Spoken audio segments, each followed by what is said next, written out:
Class 4 का मैं topic लेके आया हूँ साइंस। चैप्टर है 17 प्लेन फॉर ट्रैवल। अब ट्रैवल मतलब इधर से उधर जाना, प्लेस टू प्लेस, मतलब ये भी कह सकते हैं प्लेस टू अनदर प्लेस। तो सबसे ज़्यादा 4 पॉइंट्स जो हम सबसे ज़्यादा ट्रैवल करने के लिए जाते हैं बाहर। पहला पॉइंट है फॉर हायर एजुकेशन, जब हम एजुकेशन के लिए बाहर जाते हैं। दूसरा पॉइंट है फॉर बिजनेस वर्क, अपने बिजनेस के काम के लिए हम बाहर जाते हैं। तीसरा पॉइंट है to attend the wedding of family, जो वेडिंग होती है, जो शादी होती है, उसको अटेंड करने के लिए हम जाते हैं बाहर फैमिली की वेडिंग्स में। फिर है टू अटेंड द फेस्टिवल, जब कोई फेस्टिवल होता है तो हम जाते हैं अपने परिवार के यहाँ फेस्टिवल मनाने, तो उसको भी तो ट्रैवल कहेंगे। अब आते हैं अगला टॉपिक। हेलो गाइस, हमारा दूसरा टॉपिक है difference between public vehicles and private vehicles. Public vehicles मतलब जो हमारी नहीं होती हैं, प्राइवेट व्हीकल्स जो अपनी होती हैं। अब इनका डिफरेंस देख लेते हैं। प्राइवेट व्हीकल्स का, they are owned by us, मतलब वो हमारी होती है प्राइवेट व्हीकल्स। दूसरा point, we don't have to pay to travel by that.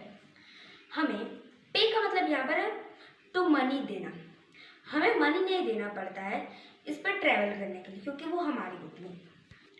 Private vehicles का example car, scooter, bicycle, motorcycle. अब पब्लिक व्हीकल्स में आते हैं, they are not owned by us, public property, they are not owned by us, मतलब वो हमारी नहीं होती है, वो पब्लिक प्रॉपर्टी के लिए, मतलब पब्लिक के होती है, जनता उसको यूज़ कर सकती है इधर से उधर जाने के लिए, मतलब ट्रैवल करने के लिए। सपोज अगर आप लखनऊ से मुंबई जाना है, मान लो दिल्ली जाना है, तो आप अपने व्हीकल से जो जा नहीं सकते, इट्स नॉट पॉसिबल, लेकिन आप जा भी सकते हो। सपोज हर एक आदमी नहीं जा सकता, तो आप ट्रेन का साधन ले सकते हैं इधर। तो इधर ट्रेन क्या है, एग्जाम्पल है पब्लिक व्हीकल का। दूसरा पॉइंट क्या है, we have to pay to travel by them, buy tickets, मतलब इसका मतलब क्या हुआ कि हमें पे करना पड़ता है मनी इनसे ट्रैवल करने के लिए। जैसे ट्रेन पे जाते हो जब टिकट देते हो उस पर भी तो पैसे ही लगता है आपका। बस में जाने के लिए आप टिकट्स लेते हो तो उसके लिए भी पैसे ही लगते हैं। अब जैसे बाय बाइंग टिकट्स, तो उसमें ये हुआ कि हम जब बाय टिकट करते हैं उसके लिए पैसे लगता है, तो ये इसका एग्जाम्पल हुआ। तो पब्लिक व्हीकल्स का example rickshaw, e rickshaw, train, metro train, etcetera. अब चलो तीसरे टॉपिक पे आते हैं। हमारा तीसरा टॉपिक, तो इसमें पहला पॉइंट इसमें टॉपिक ही है हमारा प्लेन फॉर ट्रैवल। तो इसका पहला पॉइंट हमारा, we use different modes of transport depending on how far we have to travel, money time. अब इस सेंटेंस का ये मतलब हुआ कि हम अलग अलग ट्रांसपोर्ट यूज करते हैं। अब मतलब ये डिपेंड करता है हम कितने फार जा रहे हैं, मतलब यहाँ पर मतलब ये हुआ कि हम जितनी दूर जा रहे हैं वो ट्रांसपोर्ट हम यूज़ करते हैं। कि आप इसमें पब्लिक ट्रांसपोर्ट यूज़ कर सकते हो, लेकिन आपके इसमें डिपेंड करता है आप कितना फार जाना चाहते हो, कितना कम जाना चाहते हो। अब ये भी डिपेंड करता है कि आपके पास मनी और टाइम है या नहीं। मनी तो ठीक है, लेकिन टाइम, मतलब मान लो आप शाम के 6 बजे आते हो और सुबह आपको वहीं जाना है, तो मतलब आप टिकट्स बाय करोगे, फिर आप जाओगे बैठोगे, तो उतना आपके पास सस्पेंशन टाइम होना चाहिए।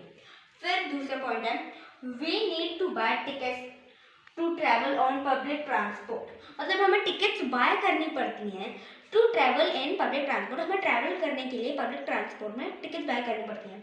फिर तीसरा point, for transport by ships, trains and aeroplanes we have to buy tickets on advance, मतलब जैसे transport ship, train and aeroplane, ये इसमें क्या क्या होता है, हमें टिकट्स बाय करनी पड़ती है एडवांस में। जैसे शिप्स में आप शिप्स एजेंसीज में जाकर आप टिकट्स बाय कर सकते हो, ट्रेन में रेलवे स्टेशन पर, और एरोप्लेन्स में फ्लाइट एजेंसीज पर।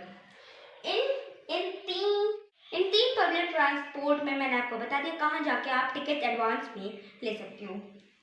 बस इतना ही टॉपिक था। चलो गाइस, अब चलते हैं फोर्थ टॉपिक पर। हमारा फोर्थ पहला, currency is the money which we pay for buying goods और services. Every country has its own currency. इसका मतलब ये हुआ, करेंसी मतलब मनी होता है। हमें किसी भी चीज़ को खरीदने के लिए मनी पे करना होता है। यहाँ पर क्या लिखा है, जैसे बाई करने के लिए गुड्स और सर्विसेज। गुड्स का मतलब ये हुआ कि आप किसी शॉप में जाके रोजाना का सामान खरीदते हो, तो उसके लिए आप पैसे भी देते हो, तो वही हुआ करेंसी। पर दूसरा क्या है, सर्विसेज। अब मान लो कोई जॉब करते हो, जॉब में आपको पैसे देने भी होते हैं और मंथ की एक सैलरी भी मिलती है। अब हमारा है रुपी is the currency which coins and notes. इसका मतलब ये हुआ कि जो इंडिया की करेंसी है वो है रुपीज। अब हम कॉइन्स भी ले यूज करते हैं और करेंसी नोट्स भी यूज करते हैं। आज की वीडियो के लिए बस इतना ही। Thank you. इस वीडियो को लाइक सब्सक्राइब जरूर करना।